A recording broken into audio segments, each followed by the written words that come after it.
Pero ngayon po, anong pag-usapan po natin? Naku, malaking balita po ito para kay Tatay Digong. Ang Niger po, isang African country, ay bumitiw na naman sa pagiging miyembro ng ICC. Bago po bumitiw itong bansang Niger, yung Burundi na taga-Africa din, ang Pilipinas at ang Hungary, kauna-unahang European na bansa, ay bumitiw din sa ICC. Ang dahilan ng Niger, kasi ang ICC daw ay instrumento ng kolonyalismo. Ang Niger po ay isang dating French colony. Alam nyo, matindi ang mga Pranses pagdating sa kanilang mga sinakop na bansa. Dahil hanggang ngayon, talagang tinatrato pa rin nilang parang colonies ang mga African countries na yan, pati ang kanilang mga currency nakakabit pa rin sa Central Bank ng France. No? So, hindi talaga nagbigay ng tunay na kalayaan itong France sa kanilang mga dating colony. Now, bukod po sa Niger, may dalawa pong bansa na kasabay nag-anunsyo ng Niger doon sa intensyon na mag-withdraw. No? Ito pong bansang Mali at saka ang bansang Burkina Faso. Ito pong tatlong bansang ito ay kabahagi ng Organization of Saheli States. No? At silang tatlo po ay magkakaratig bansa at sila rin po ay pare-parehong mga naging colonies ng France. So inaasahan po natin matapos magbitiw ang Niger, magbibitiw din po itong Mali at saka Burkina Faso kasi nag-anunsyo sila kasabay ng Niger na sila ay bibitiw sa ICC dahil nga daw ito daw po ay instrumento ng mga kolonyal ng France. Now yan din po sinasabi ni Tatay Digong, no? Na itong ICC na ito talaga yung mga European colonial powers na nagpupumilit na ipagpatuloy ang kanilang impluensya sa mga dati nila mga colonies, no? At siyempre tayo po ay kabahagi din ng mga bansa na sinakop din ng dating ng Espanya noong mga unang panahon, dahilan kung bakit nagkaroon tayo ng mga bayani gaya ni Rizal at ni Andres Bonifacio. No? So yung pagbibitiw, sabi ng Niger, kabahagi yan ng pagkakaroon ng tunay na kalayaan laban doon sa mga sumakop sa kanilang mga bansa. At ang Niger nga po ay colony ng France. Now, bukod po sa Niger, nagsalita na rin po. Dati-dati pa ang South Africa, ang economic powerhouse ng ICC na nais rin nilang bumitiw. In fact, sinimulan nila ang proseso pero ibinawi.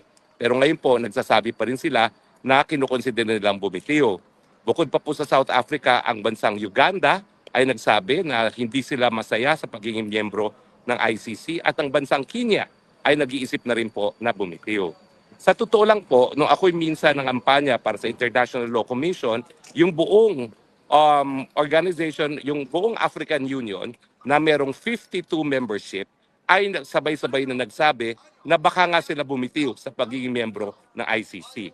Pag yan po ay nangyari, well, 52 states po ang miyembro ng African Union, umalis na ang Burundi, umalis na ang Niger, baka alis na rin yung Burkina Faso at saka yung Mali. So out of 52 states, 48 states ang posibleng bumitiw pa sa ICC. Kapag natuloy po yan at talaga namang sinasabi nila na it's a matter of time na bibitiw sila sa ICC, ang matitira na lang bansa ay mga bansa ng Europa at saka bansa ng Latin America. Dito po sa Asia, halos wala naman talagang nagmiyembro dyan. No? Ang talagang nagmiyembro lang sa Asia ay Japan at saka ang Cambodia at saka Timor-Leste, no? Na talaga naman po, kaya naman po sila napilitan maging miyembro dahil nakatali po yan sa kanilang mga nakukuhang mga aid dyan po galing nga sa mga European countries. Talagang European Court naman po ang ICC. Ang tanong, kapag natuloy nga itong pagbitiw hindi lang po ng Mali at ang Burkina Faso at sigurado na po yan, kapag natuloy pa yung sinasabi na bibitiw din ng South Africa, ang Kenya, Uganda at yung African Union, ano bang mangyayari? Anong epekto nito kay Tatay Digong? Well, unang-una po, may posibilidad na kapag sabay-sabay nagbitiw ang mga African states, mawawalang saysay na po ang International Criminal Court. Unang-una, no? Katawa-tawa naman sila na International Criminal Court, ang mga miyembro lang ay mga Europeans at mga Latin Americans. Huwag po nating asahan na yung mga Latin Americans mananatili. Bakit? Kasi ang Latin Americans po, yung mga bansa doon ay hati po yan. Yung mga mas malapit sa Russia, gaya ng Venezuela, well, dati po, no, ewan ko kung ano ngayon mangyari, yung Cuba at saka yung I think Guatemala at saka yung mga malalapit sa Amerika gaya ng Chile, gaya ng Argentina. Pero neither Russia nor Amerika po ay member ng ICC. So sa totoo lang, wala masyadong hawak ang ICC sa Latin American countries kasi halos lahat sila ay naging colony ng Spain o kaya di naman kaya ng Portugal. Alam ko na ang Espanya nangangampanya pa rin na sa kanyang mga dating colonies gaya ng Pilipinas at yung mga Latin American countries sa manatili pa rin sa ICC, pero napakahina po ng impluensya ng Espanya, hindi gaya ng France na hanggang ngayon nakatali sa kanilang ekonomiya sa ekonomiya ng France. So sa akin, wala talagang malakas na dahilan para manatili yung mga bansa ng Latin America sa ICC. Baka mauna lang na bumitiw yung mga bansa na mas malapit sa Russia at saka sa China, gaya po ng Venezuela, gaya ng Nicaragua, gaya ng Guatemala, no? At susunod naman yung mga ibang bansa kasi wala naman talagang impluensya ang Espanya sa kanila. If at all, gaya natin, nabubusit po ang mga dating colonies ng Spain sa mga Espanyol. Tayo talagang nagpakamatay mga ninunong natin para magkaroon ng kalayaan. So anong epekto nito? Well, kung sabay-sabay pong umalis sa mga African states, sabay-sabay umalis sa Latin American states, wala na pong estadong matitira. Ang pinaka magandang mangyari pag sabay-sabay bumitiw sa ICC, magde-decide ng ICC, isarado na ang korte. Bakit? Una-una, kung wala sila mga bansa na kasapi, paano nila i-raise yung pondo na kinakailangan nila para magpatuloy ng paglilitis, no? Pero siyempre, baka naman hindi mangyari yan na sabay-sabay bumitiw. Pero bantayan niyo po yan. Ha? Ako, inaantay ko lang na merong maunang African state at inaasahan ko yung 52 states talaga na African Union. Sabay-sabay na po yan. Sunod-sunod na po yung bibitiw. So ang ideal is pag bumitiw na ang buong Africa, bumitiw ang buong Latin America, baka sabihin na ng mga Europeans, okay, hindi gumagana itong ICC kasi sa katotohanan naman, nung hindi nagmiyembro ang Amerika, ang Russia at ang China, talaga namang alam nila na baka hindi magtagumpay ang ICC. Kasi hindi naman ito kauna-unahang pagkakataon na nagtangka silang bumuo ng ganitong korte. Talaga naman pong meron ng mga naunang pagtatangka na magkaroon ng International Criminal Court, hindi lang natutuloy kasi nga yung mga estado ayaw nila na mabawasan ang kanilang soberenya. Kinakailangan pa rin talaga na dahil pinangangalagaan nila yung pagiging independyente mga bansa, sila pa rin ang lilitis sa mga kaso sa nangyayari sa kanilang teritoryo. So, scenario number 1, dahil magkakascade o talagang magkakaroon talaga ng malawakang pagbibitiw, baka sumuko ng ICC. Kapag sinarado ang ICC, kinakailangan palayain nila si Tatay Digong. Scenario number 2, hindi mangyari yung sabay-sabay na pagbibitiw, bagamat maraming bibitiw. Ano naman ang epekto nito kay Tatay Digong? Well, siguro kapag maraming bumitiw, bagamat hindi majority ay bumitiw, mag-iisip naman ng ICC. Bakit ba ayaw nila sa ICC? Ang pangunahing dahilan kaya ayaw nila sa ICC dahil nga doon sa pagiging malayang mga bansa. Ayaw nila naghihimasok ang mga dayuhan doon sa mga bagay-bagay na talagang sila lang dapat ang gumagawa gaya ng pag-iimbestiga at paglilitis ng mga kaso, mga kasong kriminal na nangyari sa kanilang teritoryo. At dahil dyan, posible na baka isimi naman ng mga maestrado, sige na nga, para maengganyo yung mga estadong hindi pa bumibitiw na wag nang bumitiw, pag-aaralan natin uli itong jurisdiction ng Pilipinas upang iparating ang mensahe na kaming ICC, hindi kami magpupumilit na magkaroon ng jurisdiction kung ayaw na ng mga estado.